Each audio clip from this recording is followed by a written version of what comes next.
What's going on, y'all? Happy Tuesday. You know what time it is. It's time for Kings Speak, where we talk to king level men about things like self mastery, emotional intelligence, vulnerability. Communication is so important. And today we are talking topics like socialization, community and collaboration, purpose and partnership, and your vibration being your responsibility. This is season 2, episode 10 of Kings Speak, and it's titled Kingdom Thinking. So share this with a friend and tune in.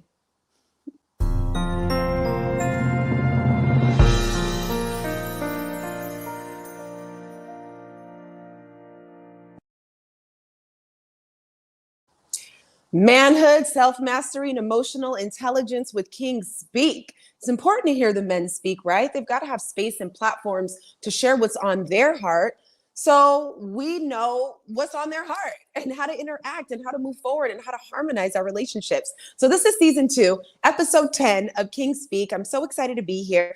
I'm your host, Jamie Alexander, as you can see right there. But we have the founder of Afros and Audio Podcast Festival and the Vanguard Podcast Network, author of Advisor to the Throne, Volume 2, Master Your Royal Mind, and creator of the forward movement, I Am Affirmation Deck. This king level man is a storyteller, author, podcast producer, and an advocate for the people and their collective power, which I am so here for. So here with us today, help me welcome Talib Jasir. Ooh, ooh. What's going on? What's going on, Talib? You know, living the dream, as they say. Living the dream. Don't they know it? Yeah. I love this. Thank you How are for you? joining me today. I'm great. I'm actually feeling really good. And I'm coming out of a little mini hibernation hiatus myself. So I was like, this is a great way to come out and connect with. Awesome. All right. I'm looking forward to it myself. Yes, me too. I've been looking forward to speaking to you for a while. I am friends with Ocean Phoenix. We go way back. So Mastermind Connect is something I love. So I love that you're a part of that. Yes. Yeah, Ocean is the man. He really is, though. Like, yeah. You know, not even putting extras on it. He's so dope. Word. He's just somebody so dear to my heart. So I love that we're connected through him. So I titled this Kingdom Thinking because I feel like you're a king level man with his mind right. And mindset seems like it's something that's very important to you. So I wanted to talk about some things. But I gave a little bit of an introduction, but if you want to tell the people a little bit about who you are and what you're about before we dive into these questions. All right, sure. So, as you said, Talib Jasir, I am the founder of the Afros and Audio Podcast Festival, which is in its third year. Our next festival is November 13th through 14th. Also, the Vanguard Podcast Network, where we provide space and opportunity for storytelling and audio dramas from a diasporic perspective, because our voices matter. Things that we think about, our lived experience matters. And so, what better place to do it in a podcast, So I'm also a dual certified life coach and a registered yoga teacher trainer. I'm a lot of stuff, but we don't want to get out in all of that. I just managing it day by day, the best I can. Yeah, you're doing a great job. I love it. I watched some of your past interviews and some of your work, and I was inspired. Like, okay, Jay, you can get out there and do a little more. Like, it's okay to just keep going and keep creating. So I love that. So the first topic I have for us is socialization. And I feel like this is such an important topic because it's been real noisy lately. It's always been that way. We're always being marketed to. We're always being told or taught how we should live. And I think now more than ever, it's important to discuss some of these narratives and societal expectations. So what are some of the narratives and societal expectations that hinder men from seeing their true selves? Well, I think especially for Black and brown men, but it runs the gamut. I've seen it all at this point, despite ethnicity and nationality. Socialization, education, it really starts from the womb. These expectations, these ideas that become more of a pathology than anything else. Something I like to disrupt a lot is this idea of generational curses, because for one, it says that I have nothing to do with how my life is going to transpire. There's this curse on my life based on someone else's choices and decisions that now are going to hinder me. So like for me, let's put that out the picture.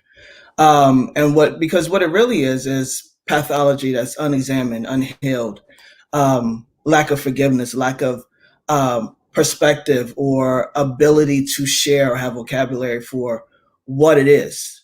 And what it is most often is past hurt, past pain, whether it was visited on us or we visited on ourselves or somebody else. And so for me, it starts early, and it's a process to unlearn things. And when we've been taught something for so long, it's not an overnight thing to now all of a sudden say, I disbelieve that and move forward powerfully. It's a process. And so giving yourself space and grace to do that for as long as it takes, I think is just the best way forward.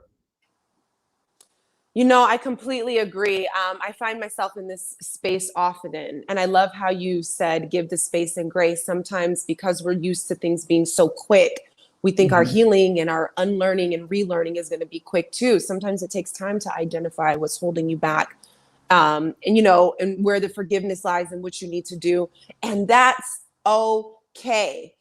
Absolutely. And you rejecting the idea of generational curses, that's probably one of the first times I've heard that, but I love it because it sounds like an opportunity to take your power back.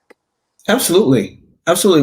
When you can own a thing, you can take agency over a thing, and when we don't take the time to examine why we are, what comes up for us, what shows up for us, this idea, and you mentioned it earlier, is these thoughts that are given to us, where we have such a strong measurement outside of ourselves versus what we just know to be true, or what our intuition or our instinct tells us, that we get this concept of be vulnerable. Well, I got to first be vulnerable here first. I got to first ask myself, what is it? What the hell is wrong with you?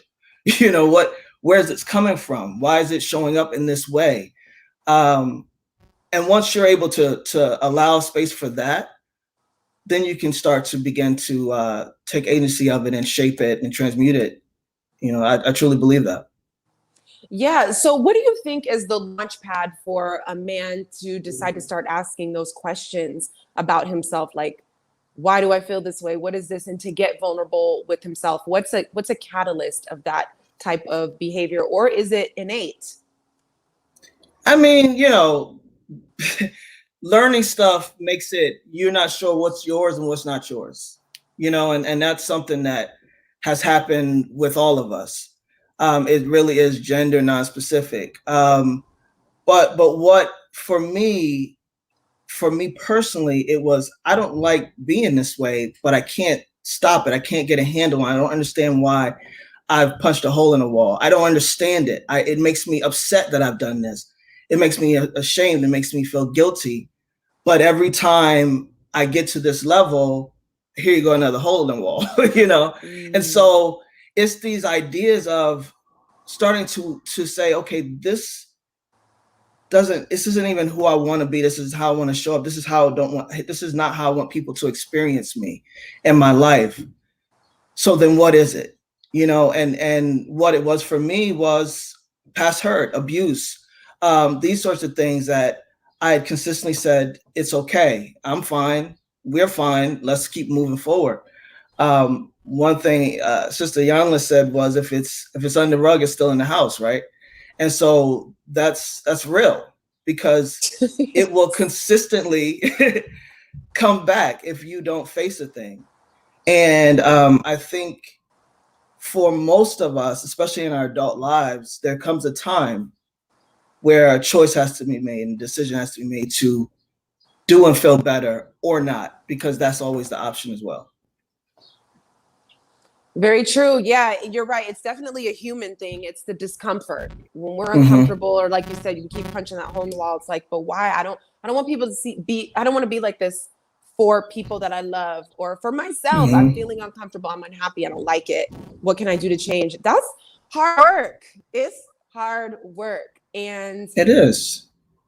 most of us weren't raised to examine ourselves that way. It was kind of just like, pick up, keep moving, get good grades, get a good job.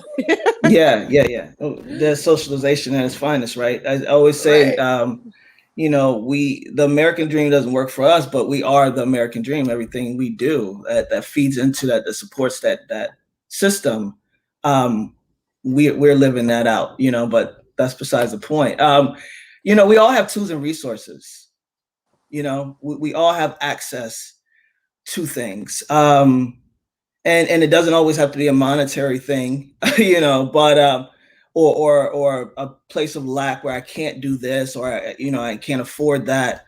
At this point in life, what a wonderful time to be alive in 2021, where there's literally every subject that you want to discover or find is right there. I won't say there's no excuses, because there are plenty of excuses why a person doesn't choose. But for me, it's a willingness. And I think for each of us, we have to be willing to examine, be willing to sit with it, be willing to decide different, be willing to be free. Because a lot of times we'll distract ourselves with everyone else and why this person did this to me, and that's why it's occurring this way, or this is why I'm acting out, because this person. That's just a distraction.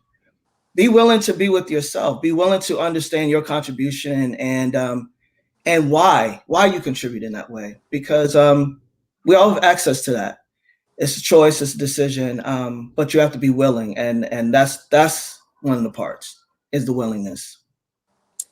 That willingness, well said, because I was going to ask you, it's a choice at the end of the day. You're either uncomfortable with who you are and you want to find better, or you just mask it, which is what, a lot of people just mask things with either drug, Absolutely. alcohol, any kind of whatever it is that they want to do, or they do get comfortable spending time in blame. So I wanted to know your thoughts on, how does this overall and massive understanding about who you should be weigh on the hearts of men over time? Oh, it's heavy. It's heavy. I think we don't understand enough how precious each second and minute is. You could have somebody that's here at the top of the hour and gone at the end of it. And so this is I say it all the time. I say, they say life is short, but it's the longest thing that I'm going to experience. Your life is the longest thing you're going to experience. And so in that thought process, I believe that we get to be in pursuit of the life that we want to experience personally. And then I believe that it's a trickle down effect to anyone else who says they love you, cares and has concern about your well-being, mentally, emotionally, in all these ways. But that should, the need, the have to, the must conversation is, first of all, is structured in our socialization and our constructs. And I think if nothing else, 2020 taught us is how bogus all of that stuff is, in so many ways. And so it goes back to that willingness to say, listen, I'm walking around here belonging to everybody else but myself. I'm walking around here in a should conversation about what my significant other thinks I should do, or my mother, my father thinks that I should be doing, or what I need to be doing as a man inside of this society, or a woman inside of the society. And we stop getting asked, what do you want, at around 12 years old? That question stops getting asked to an adult. And so that means that we have to be willing to ask ourselves and be willing to 10 toes down, go through it, because we'll have life is about regrets and second thinking and not trusting your gut and all these type of things. But 10 toes down in your willingness to have the life that you experience. At my darkest moment, I remember laying in bed and I said, wow, if you were to leave here tonight, is this the experience that you want to be having right now? Sad, curled up, thinking about what this other person is doing and why is this how you want to go out of here? And if the answer is no, from that point forward, that's not the life that I'm going to lead, period. I love that. So, two questions you can ask yourself if you're feeling uncomfortable with where you are and questioning purpose in life is this how I want to be feeling right now? Is this what I want to be my experience? And what do I want? It's totally okay to ask what you want. Because I feel like sometimes, men and women, it's a human experience, but I feel like sometimes with women, we are raised a little different. We do kind of get the like, well, what do you want to, but at some point I feel like men, it's like, okay, you got to be the protector, the provider. You need to show up like this. You need to lead in this way. And, women, we have it in our, sector too. But I love how you shared on another podcast where, you were going to work and realized you belong to everybody but yourself. So tell me kind of like in your words, what that means for you. And the need to shift that. Yeah, absolutely. Well, I was miserable. So that was the first thing that was my first indicator that, okay, something's not right here.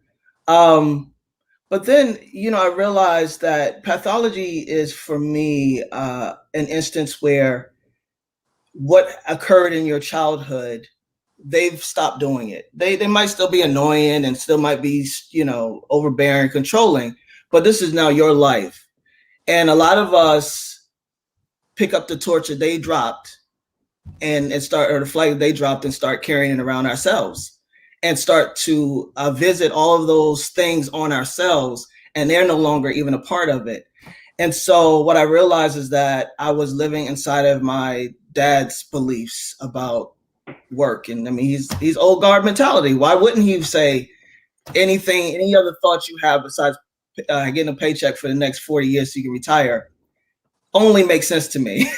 Why would he not say that? Right. So, scarcity is something that just it's in our DNA, this sense of lack, this fear of giving up things in order to get what we want.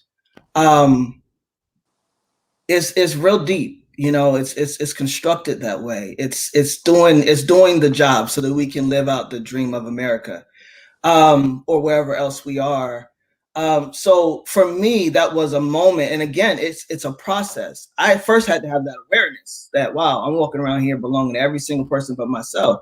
It took me probably 5 to 7 years later before I was like, okay, now it's time to stop that shit, Ooh, but it's a process, it's a process.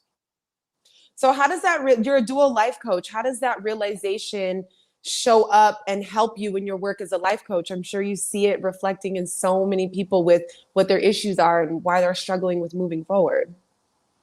Yeah, I personally think that we exacerbate a lot of our ills, meaning that mental health is a thing. It's very real.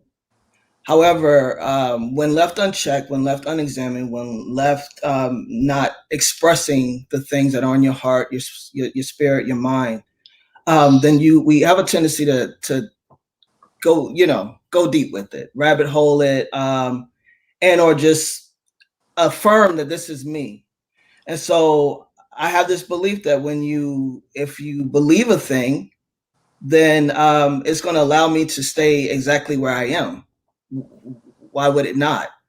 If I'm stupid, I'm stupid. I don't got to do nothing. I'm stupid. You know what I mean? If I can't do a thing, then I don't have to try to do a thing because I can't do a thing. So it's really awareness, awareness, willingness. And so when it comes to being a life coach, it's my great privilege to liberate folks, in every way possible. And then to open their eyes to certain blind spots, really make them aware that it's not their fault. I think in all things, when it comes to poverty, when it comes to mental health, when it comes to anything that we hold and say we have shame and guilt around, somehow we connected with, how is this my fault? What did I do to make this happen to me? And again, the system works beautifully, you know, in that It way. works so beautifully. It really does. I'm finding myself relearning things all the time. And when you talk about scarcity, I do see that so much of this is like survival mode mindset. You know, get that job because you won't. You know, I remember my dad. I love my dad. He's an amazing man, and you know, we're always learning. But I remember him telling me, I was just like, I want to do something I love for work. He's like, you're not supposed to love your work. It's your job. And I was so confused. Like, what do you mean? I like to have fun and be happy. Like, so how do you think we as a people hold ourselves back mentally, conversationally, and creatively in this day and age? Well, I think one thing, going back to scarcity and lack, right? We get so afraid of what we have to lose that we lose sight of what the hell is out there, the game. Like, there's so much in front of us. There's so much to create and so much to experience.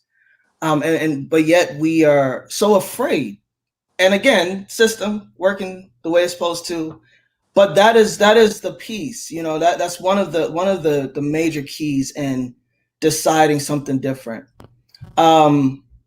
Is that your relationship with lack is an aversion to freedom and liberation. And what is that about for you, for me, for any of us?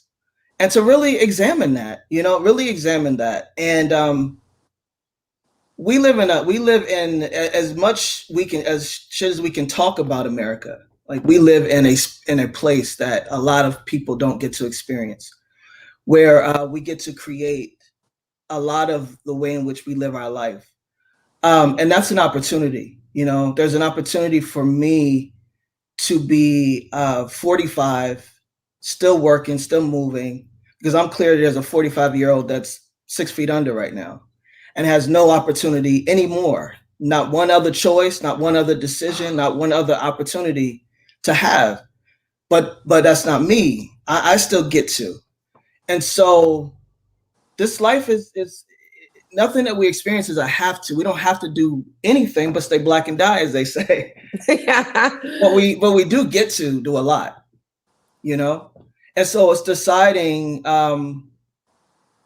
where we are having a conversation of lack, where we're having a conversation of fear, where we can try it on differently and see and disprove some of the things that we've been taught to believe. Life is about experiencing and experimenting. If you don't experience it or experiment it, how the hell are you supposed to know?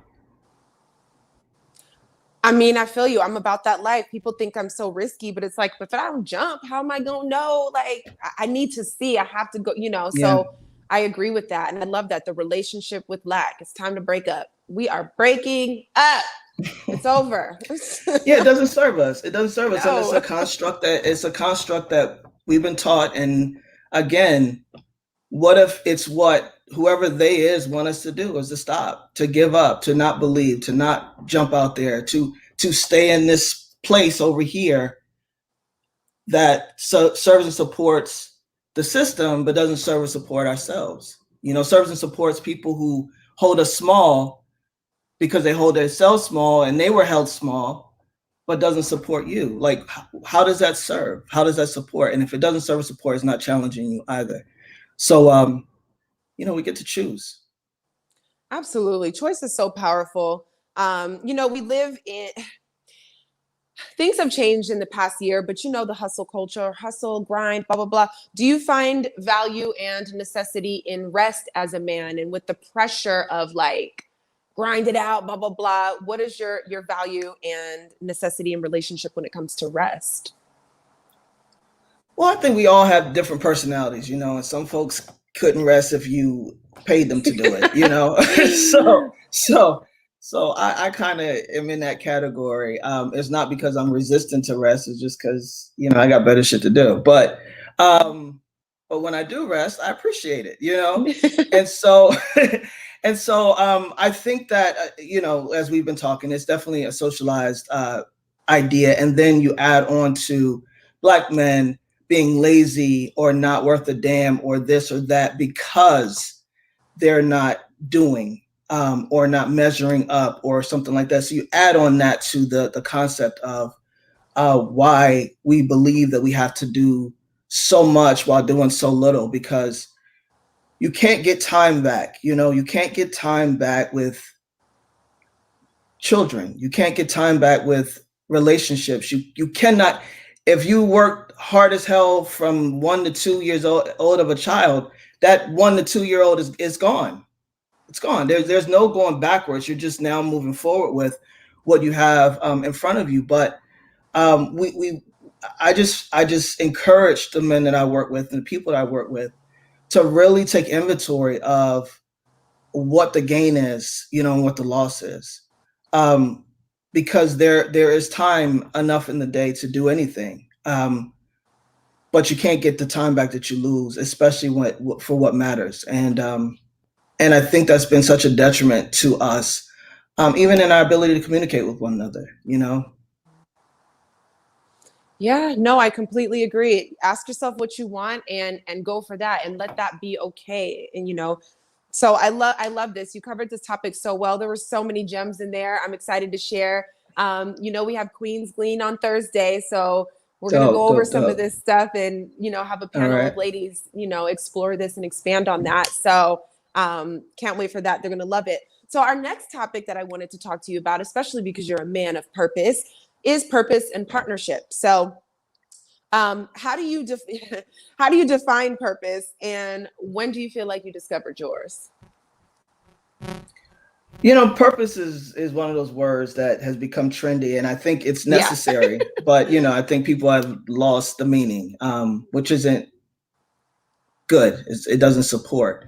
So I think for me, had I known that I would be doing what I'm doing now 10 years ago, it has shocked both of us, So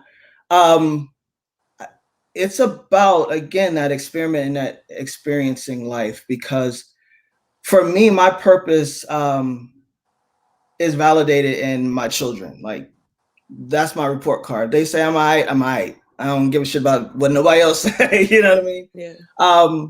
And so for some of us, our purpose was to be born and disrupt that pathology that's been going on for so long, For some of us, it's to break, generational poverty and stuff like that. For some of us, it's to do the work that I'm doing or what you're doing.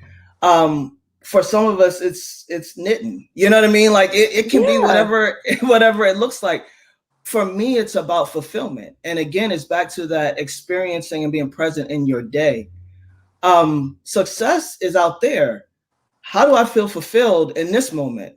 How do I feel fulfilled in the things that I am currently creating or the things that I'm currently doing?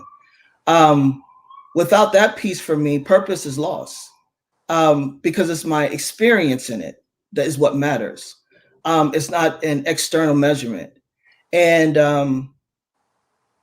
I hope that answered your question. That's what I feel about that word is how do I fulfill in this moment, It does. And I specifically asked you about that because I know you would give a nice, fresh take on the word, because you're right. It's something that we just say and purpose in it. But I do think we've lost the value of what it really is. And I like your moment to moment,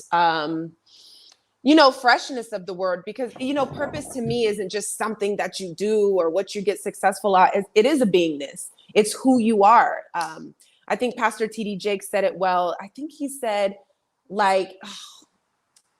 it's just the way he described it. Well, I know what it is for me, right? I create space where people can be themselves. So that might be an interview. It might be an event. It might be at home. It might be in a personal conversation with her. But my beingness is my purpose. And the way we're allowed to show up in it is, like you said, how do you feel in moment to moment in what you're engaged in?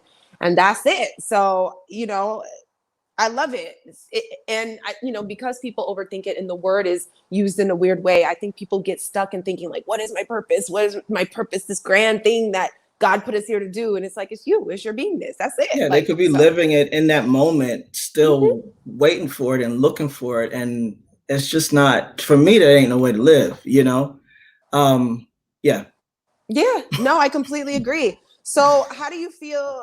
How does your commitment to your purpose and those things that you love to do keep you going when the road gets rough? The road is rough all the time, you know. I say Yeah, life is it's like an episode of Wipeout, you know, regularly. dang. You think you got it, and something punch you in the side of the face. Yep. You know, I have this quote, and it's your greatness isn't about you, you know, and some people are waiting for you to realize that, so you can just get out the way, stop focusing on yourself, Mm. stop considering all the things that you think are not right about you or not worthy or mattering, and become possibility for others. And so it goes beyond the why, it goes beyond the what. It becomes the possibility. You showing up here, me showing up here, you doing the work you do, the work I do, says to someone else that I can as well. Says to someone else that I could do that and do it better, or I could do that and take this angle with it, or whatever it looks like. But as the road gets tough, and it most certainly will, why would you want anything that just isn't something? And I'm not saying life needs to be tough, but I don't want anything that I can just reach out and get it. I wouldn't feel like I earned it. I wouldn't feel like I did it. You know, I needed to learn some things. I need to process some things. I need to unlearn some things in order for me to be, so that my doing and having makes more sense to me. And so it's possibility for me. It really is. Yeah. No, that's well said. And I love the language, because when you're focused on self, it's so small in the grand scheme of things. Mm-hmm. When you say the word possibility, I start to see infinite. Yeah. So it becomes, yeah, a lot less about that punch you got in the face, because life just be throwing them blows, and more about, all right, but what would happen if I could pick up and keep going? Who would be Yeah. inspired by that? What will come out of that? What will someone look at my bruise and gain from that? And Mm-hmm. let's just look at the possibilities, as opposed to, oh my God, my black eye, I can't do this. Like, somebody gonna think I look crazy. Absolutely. Absolutely. I mean, I think if more of us knew how our liberation is connected to so many other people's liberation, Mm. it would change things. We have to learn how to use our wings. We have to, you know, Mm-hmm. well, you know, I said have to, but yeah, you have to, you know, it's because then your children, your mom, the people that are so stuck and so in lack, and they get to see possibility. And I think it's more in 2021 and beyond, the importance of each of us representing our particular genius, our particular talent and ability. It's more important than ever. Because the streets are watching, and we want them to watch because we want them to see what's possible.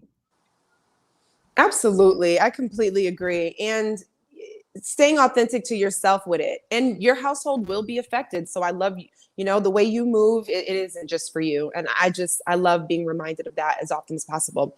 So with the fact that you play such a vital role in your community, what has been the upside to having the right woman by your side? Oh, it's everything to, I think that relationships, I'm a twin too, so I have a unique perspective on it. I have a twin sister who's, one of my best friends. Love Um, it.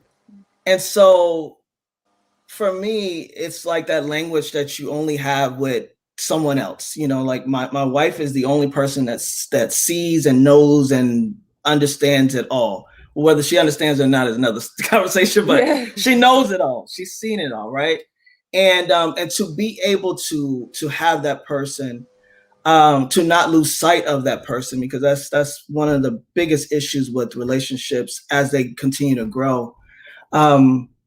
my wife and I have been together for 17 years, right? So the person that I met 17 years ago is not who she is today, and vice versa. And and so she's been very vital to my own growing up. There's a James Baldwin quote that I love so much, and it's love does not begin and end the way we seem to think it does. Love is a battle, love is a war, love is a growing up. And it's so true. It's one of those things where you grow up with someone.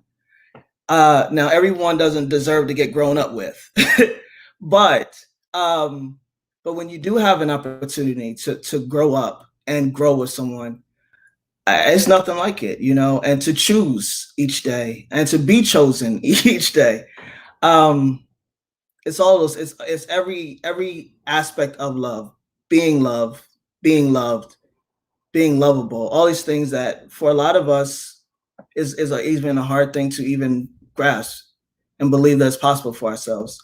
So she's possibility for me, and that's why she's so important.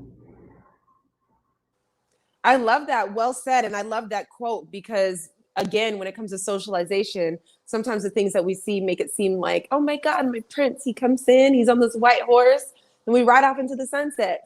But nobody shows what happens after the sunset ride. Like, what do we do when we get home? And it is that Absolutely. opportunity to Yeah, like, yeah. And we do each other a disservice when we don't share that journey.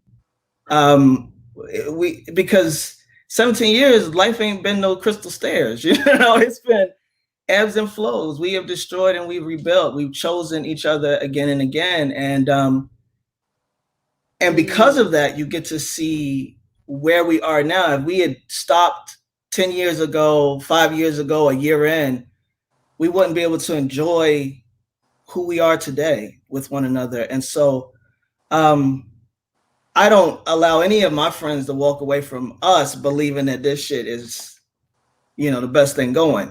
Let me tell you a little, let me bring you to the side and tell you that this has been a journey. You know what I mean? mm-hmm. And I tell you that because it becomes, again, possibility for others. Possibility. I love that word. We got Mark Nash in the chat. What's going on, Mark? He had a quick question for you. He said 17 years. Wow. Have you and your wife had a real conversation about infidelity? And I get 17 Absolutely. years. Yeah. Yeah, absolutely. Had therapy sessions around it. I mean, of course. And that's the thing too, is that if I'm in a if I've chosen someone, right? Then there's no reason for me, and I don't believe pride or ego has any place inside of a household, inside of a relationship, whether that's friends, family, or your lover. And when it comes to that, if I can't be my whole self, if I can't speak my whole truth, then what are we doing? What's the point of this? And so I used to make this joke about when Beyonce fell on the stairs and, she's married to Jay-Z. She couldn't go to Jay-Z and be like, that shit hurt, bro. I thought my life was flashing before my eyes. If she couldn't tell him, at least him, that, then what are they doing? You know what I'm saying? And so it's like, we've had real conversations about everything. We've experienced a lot. So I say all that to say yes, we have. Yeah, To no, answer your that's question. good. It's Yeah. the transparency, it's the openness, and it's the necessity of it. No pride, no Yeah. ego. And on both sides, because even if you're hearing something you don't want to hear, still not being able to put your pride and ego to the side just as much as the person who has to confess whatever it is, how they're feeling, or the depths of whatever Yeah. is being gone through. And it's not easy. We learned At that. all. Yeah. Whew, At yeah. all. And for a long time, we have a lot of blind spots. I'm clear that my head was up my butt for years. I'm clear of it. I know what was happening. I had no idea why I was showing up this way, what I was creating, what I was contributing, until I did. And that's a process. That's something that you grow into. And thankfully we've been able to grow together. I love that, growing together. So, can you share with us a few qualities that she possesses that help keep you uplifted and in right thought on your journey? Well, she's loving, she's kind. and she puts up with my shit, you know, and that's like the biggest thing, because, you know, a lot of us don't recognize when we say, you know, I'm putting up with your stuff, that they putting up with yours too. Like, like, Oh, yeah, you you know, it's, know? you know, both of y'all are putting up with something, you know, both of y'all are considering whether or not this is you know what I mean? Both of you are choosing. And so, for me, my pathology has been mattering, emotionally neglected, abused, and so who did I matter to for a long time? It took me years to come out of that conversation. So to be chosen and to be loved by someone helps to shift that, helps to change that idea of self, helps to one day say, you know what, I think I do matter to at least a few people.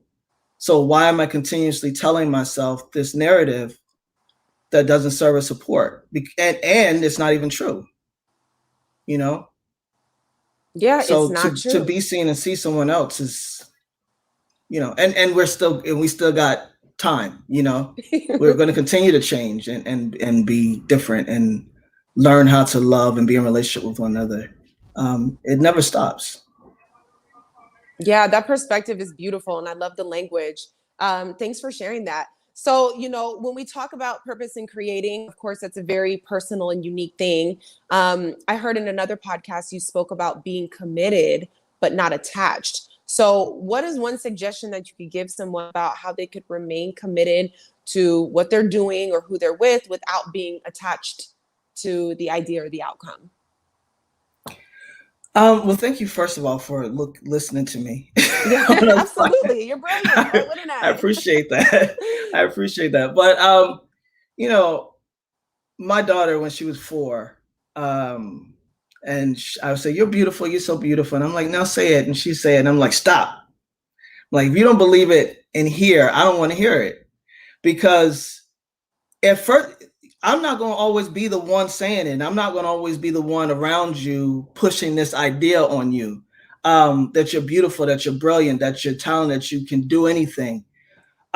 Because you're going to be by yourself at times, and you're going to go to sleep alone, and you're going to have these feelings. And if you don't believe it here, then it really truly doesn't matter what anyone else thinks or believes, because it starts here. We are the one constant in our life forever. Opportunities will come and go. People may come and go, but you ain't going nowhere until you go somewhere, right? And so if you're going to be the one constant in your life, how do you fortify yourself and enough that you are committed to who you are, who you choose to be in this life, how you want to experience this world, without measuring that against anyone else's show up, anyone else's work, anyone else's ideas or thoughts of you. Because a lot of times we worry about what people are saying and are thinking, and they ain't thinking about nothing. They ain't even thinking about themselves, let alone you. You know. So, but I'm but I'm worried about that part, and so it's really about that commitment to what it is that you intend to create, um what it is you how it is you want to experience this life, and be committed to that. And that's the detachment part, is that the episode of Wipeout. We can't know. We can't know how things will be received. We can't know how things will progress. But I'm a believer that as you manifest your vision will start to manifest you.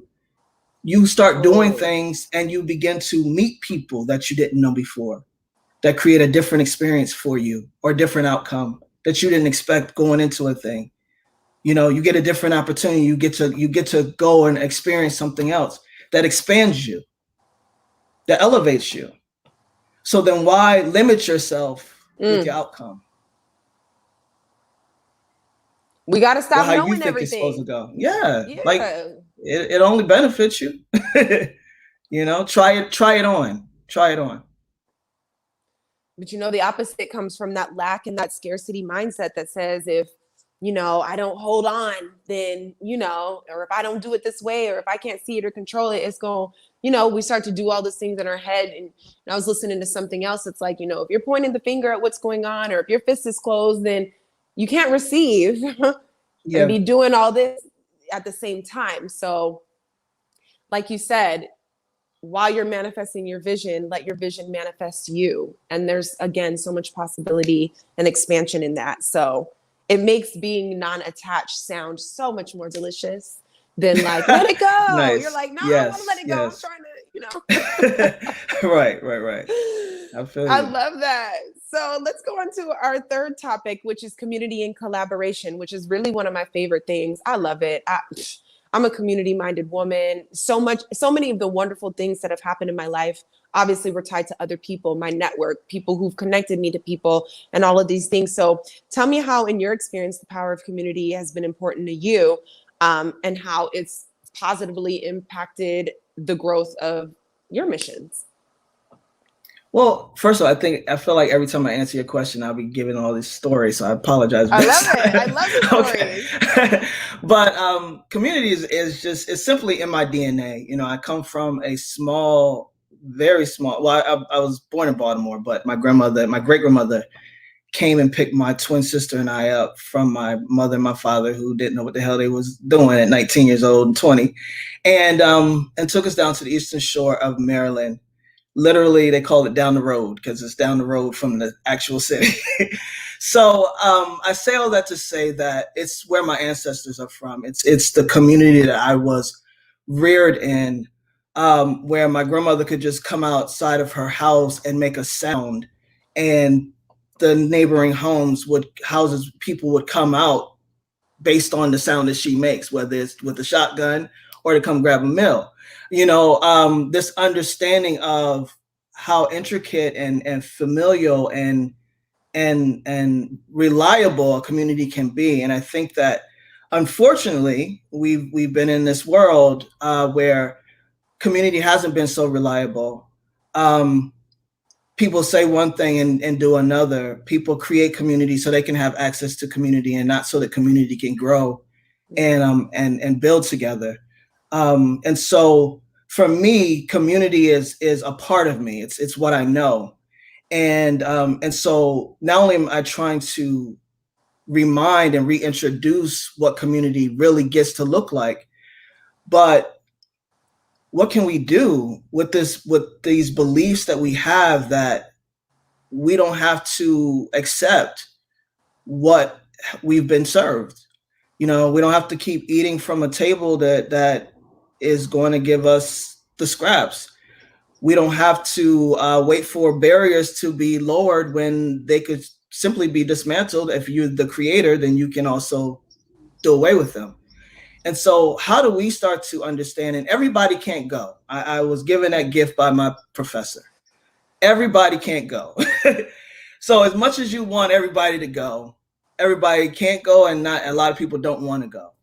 So how do you find those people who are ready, who are willing, who are open and prepared to move forward with their own abilities, their own possibilities, their own ways of contributing to a thing and building something together? And I think that's what the core of community is. And then when it comes to that collaboration, it just becomes everything. It allows space for progression, it allows space for expansion, it allows space for elevating one idea into something that you yourself couldn't consider. But we can't rely on community to get out of our own way. That's our work. Mm-hmm. You know, we can't rely on community to help us to show up differently. That's our work. We can't even rely on community to collaborate with us in the way we want to be collaborated with, without us first being 10 toes down in what it is that we're working to create, you know? And so community has all of the benefits, but it also can serve as a distraction from someone who's unwilling and unprepared to do their own work and to contribute what they can. And so I encourage both inside of the work that I do. I love that. Very well said. And I'm glad you added that piece, because I was thinking to myself as you were talking, like, well, I wonder why community is not working the same anymore. What is it? But it could be that small thing where, yes, it's community. We're here to lean on each other and support, but you still got to be 10 toes down on your own thing with what you're doing, how you function, who you are, and just the core basics. Like, it's a support system, not the whole, like, you can't, you can lean, we're here to lean on each other, but without, like you said, that self-knowing and that self-work. Maybe that's where it becomes, oh, let me come up in here and see what I can get. I need help, instead of, the collaboration, the reciprocal vibe when you're really dealing with community. Absolutely. So when it comes to collaboration, how were you able to learn to keep your ego at bay when collaborating with others? Well, luckily, when I had my self-awareness work, I allowed the ego, the lower self-ego to go. I mean, ego is important. Mm-hmm. Oshim says all the time, ego makes you brush your teeth in the morning. I respect that. Yeah, come on. It's real, Yes. So for me, it's those things. Once again, I got in a relationship with the beliefs that don't support me, because what I got clear about is that they're not challenging me to do anything different, but be my mediocre ass self. And it's easy if I believe a thing. And so when it comes to collaboration, I'm clear. I'm clear on what I want, but I'm also clear that I'm not the only genius in the room, and I have that belief about us. I have that belief in our ability to innovate and create and invent and all of these things. And so my circle is that, the people who I choose to be in collaboration with can match me and level and up level me. And that's important. So I'm not choosing to be in a space where I have to have ego and collaboration. They probably aren't at the table with me. And so that's the growing up piece. That's the understanding and getting clear. And that happens for as long as you sit at the table with the wrong people, for as long as you keep seeing the same particular outcome. Well, it's time to shift and possibly do it different. It's time to get a new list. It's time to get new people. It's time to do whatever. It's time to do some work. So it's not an overnight thing. You're not just supposed to know it. You're supposed to experiment and experience until you know it and get there, Yeah, absolutely. I love that. Well, this takes us to our final topic, which is something it's kind of in the through line of this whole conversation, is your vibration is your responsibility. So what are some actionable tools that you discovered that help you remain in alignment of thought, word, and action? Well, I think that's everything. To be able to think a thing, say a thing, and then act accordingly. I think is everything. And I think when we are most discontent with ourselves is when those things aren't aligned. Yeah. And so it's about being willing to get aligned, whether it's giving up certain things in order to get what you want, having hard conversations, choosing something even though you and other people think you have lost your mind.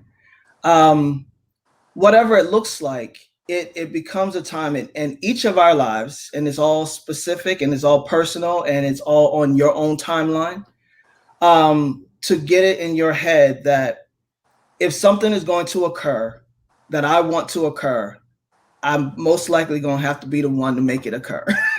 Like that's the one way it's going to happen. And so having that lower self-ego, having those negative thoughts, they just don't serve, period. And so if you get into that idea of what's not serving and supporting me, then I think that and like literally sit with it, like get a pen and a piece of paper. Yes. Like do some work, talk to somebody, and don't be so committed to, well, this happened before. Okay, just because it happened before with a different set of group and different set of parameters and a different set of time in your life doesn't mean that it's going to happen again. So simply get out of the way already and start to figure it out for self. Start to shut out the noise, because everybody has a way of doing things, just like that math problem. There's a million ways to do it. There's a million ways to get to your house, right? Well, maybe 3 or 4, but there's a bunch of them that you could choose from, right? So this is really self-discovery, it really is. And And we want to learn, and we want to learn from others. That's great. That's our good news, is that we get to learn and receive information. But when does that stop so that you can get in motion? When does that stop so that you can get in action? Because one of the things we do is forget that the urgency is really needed. We got to stop acting like we've got the rest of our lives to figure some shit out. There are people who leave this earth an asshole. Yeah. There's people who leave this earth an abuser. You know, there's people who leave this earth not fulfilling the thing that they continuously put on: tomorrow. When I get this, then I'll have that. If you're watching us right now, then that means you have an opportunity here. And that's to get on it, you know, and get urgent about your life, and get urgent about the things that you want to create and experience.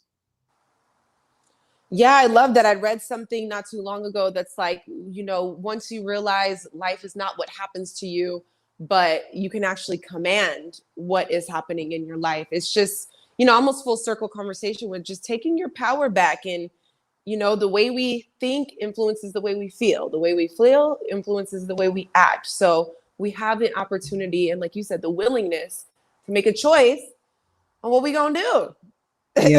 Yeah. And get urgent about it, because you know, time is of the essence. It really is. And I think we have been faced with that.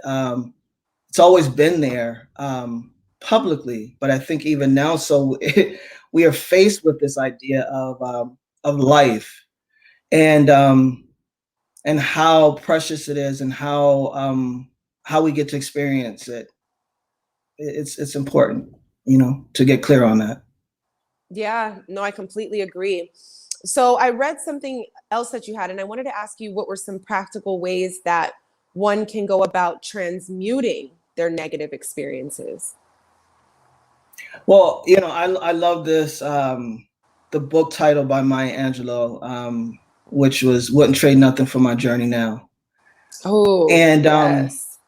It's if it were not for some of the experiences I had that were negative, that had me on my knees, because I've been on my knees, humbled and desperate and sad. Who would I be today? You know, would I be as urgent about my life? Would I have created what I wanted to? Would I still believe that they have no common sense, which is what I was told for years, and into my 20s, I'm like, no, you do not want to talk to me about that, because I personally don't have no common sense. You know, because that's what I was taught, right? Yeah. And so it's like, we just, it's just really time for us to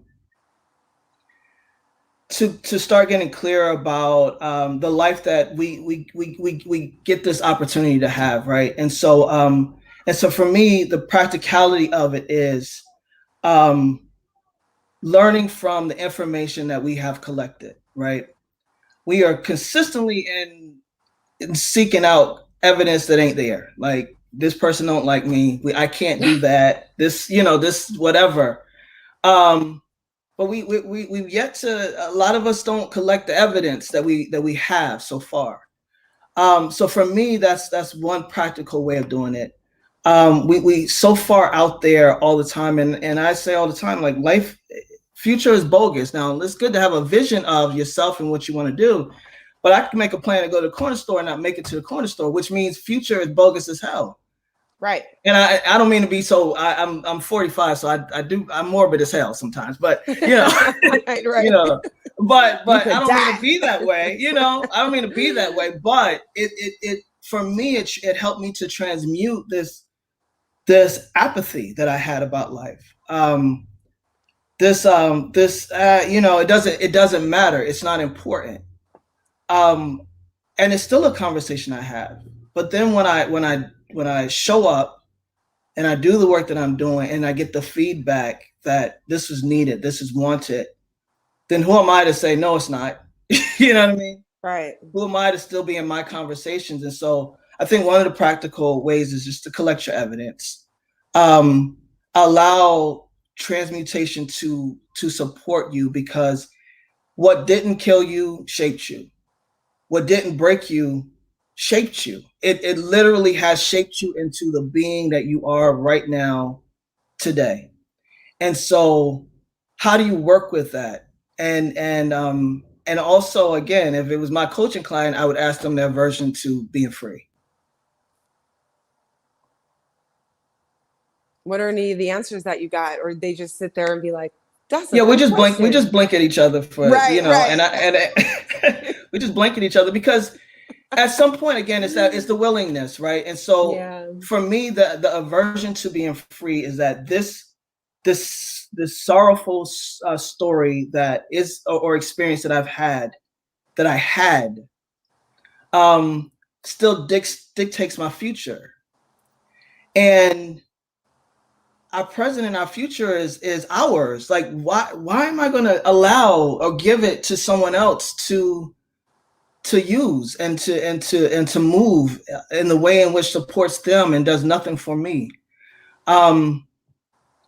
It's up to us. It really is. It's up to us to experience and have the life that we envision for ourselves, and get really real with those things that are hanging us up from doing it. So if you need support, seek support.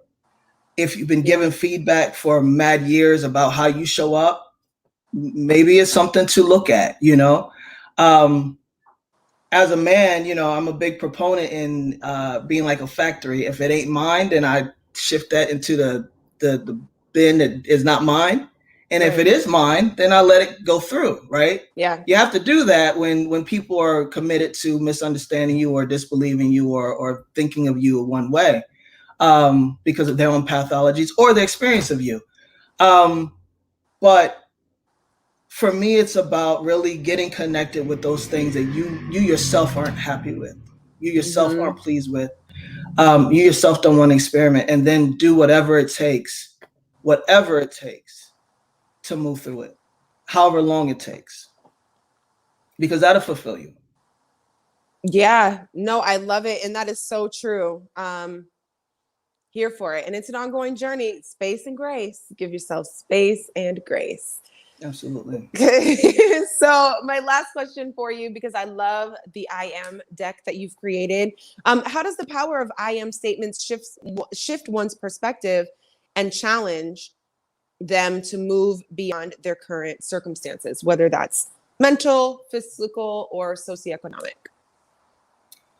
Well, it's definitely not magic. So it's a lot of things that it won't support at all. Right? I hear you on that. But it's one of those things where, for me, I believe that we are a source. We source a lot. I also believe that the universe is consistently working on our behalf, whether it feels like it or it doesn't. And I think that, again, if we collect evidence of that, when we thought that it wasn't going our way, we might see how it actually all fit into place and worked out. But we have to be willing to examine that and sit with that. But for me, I am beliefs are 100% our own creativity, our own inventiveness, which means that I get to choose. I get to work through things that allow me to choose differently. But at the end of the day, it's me. And it goes back to what I've been saying all along about the beliefs that don't serve and support you. They don't challenge you either. So when I left my job in 2017, I pulled 3 cards that morning. So I'm not only the creator, I'm also a client.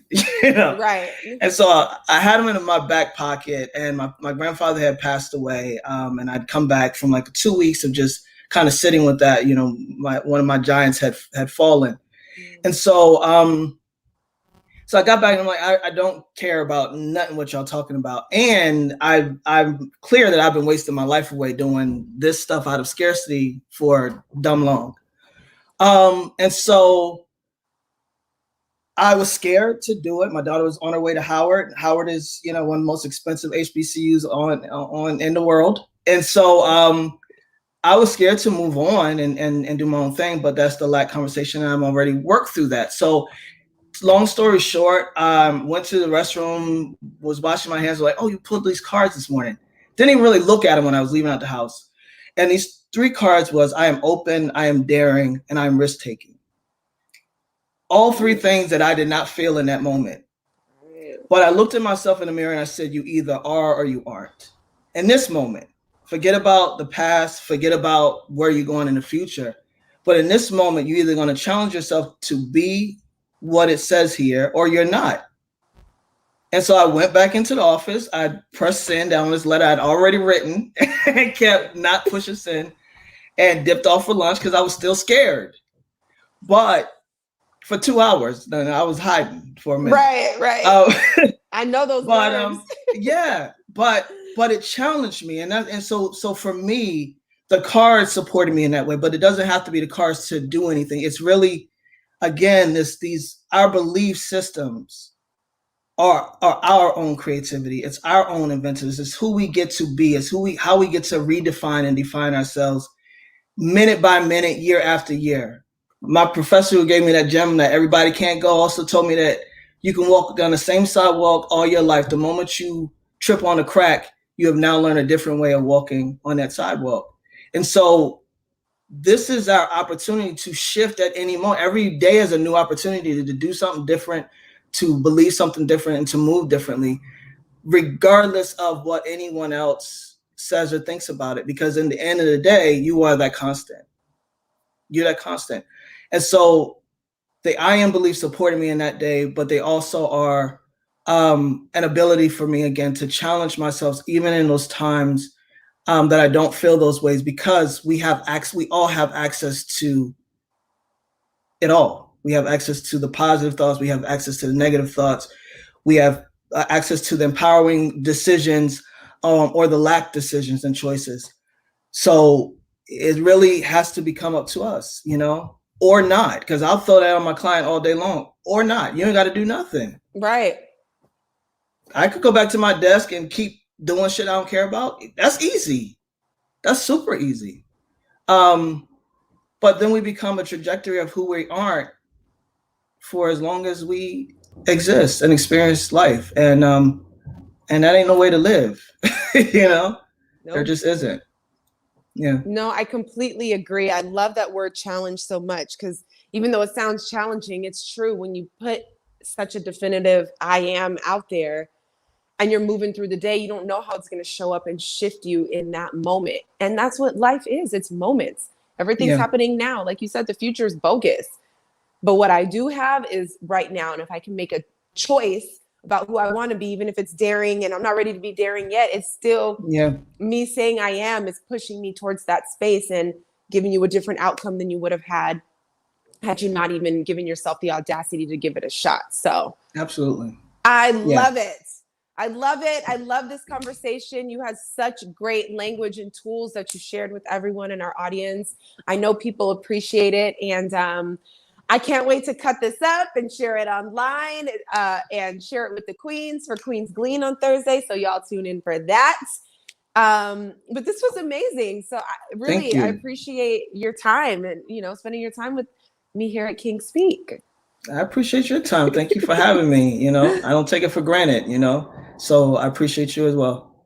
Absolutely. I love it. Well, you can follow me here on Instagram. You can see it right here. And where can they follow you so they can see the Afro, everything that you have going on, the Vanguard podcast? Now, you have a lot going on. So where can they find all your stuff? Well, go to at Afros and Audio, AFROSAND Audio.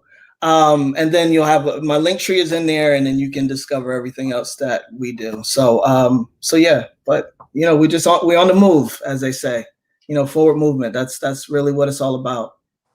That's amazing. I'm so proud of you. Keep killing it. Stay inspired. Like, it's amazing. Max out in this life. I love how you're doing it. Keep shining, inspiring. It's great. I'm gonna have to dive into and get a little bit more now that we're acquainted. So I love it. Yeah, absolutely. Thank you. Thank you. Thank you so much. And thank you guys for tuning in, and have a great rest of your day. All right. Peace. Bye.